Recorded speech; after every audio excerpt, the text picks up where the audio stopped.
भोजपुरी में सबसे पहले गंदा वीडियो वायरल हुआ मधु तीर्थसागर के। उसके बाद 6 महीना बाद 7 महीना बाद वीडियो वायरल होता है काजल राघवानी की। उसके बाद दोस्तों आपको बता दें, भोजपुरी में बहुत सारे कलाकार हैं। उसके बाद होता है बहुत ही सुंदर लेडीज़ जिनका नाम है अच्छा सिंह, जिनका चाहने वाले लाखों करोड़ों में लोग जनसंख्या का पब्लिक का प्यार है। वो पहले खेसारी लाल यादव से प्यार करती थी। उसके बाद क्या हुआ, खेसारी लाल यादव से उनका काम नहीं भरा तो पावर स्टार पवन सिंह के से शादी ही करने का प्लान बना ली और अपना जिस्म को बेचना स्टार्ट कर दी, क्योंकि वो अपने हीरोइन बनने के लिए भोजपुरी में काम करने के लिए अपने जिस्म को हवाले कर दी पवन सिंह को।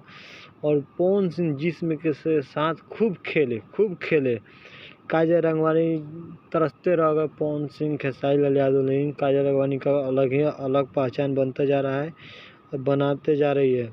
लेकिन अच्छा सिंह ने अपने को आपको स्टार बनने के लिए पवन सिंह के साथ खूब गंदा काम की। एक बिस्तर पर दोनों सोए बैठे।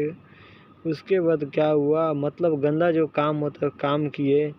अब जाकर आशा सिंह के विवाद हुआ। उसके बाद अब एक दूसरा बॉयफ्रेंड के साथ गंदा काम किया आशा सिंह। वो वीडियो अब बहुत तेज़ी से वायरल हो रहा है यूट्यूब पे।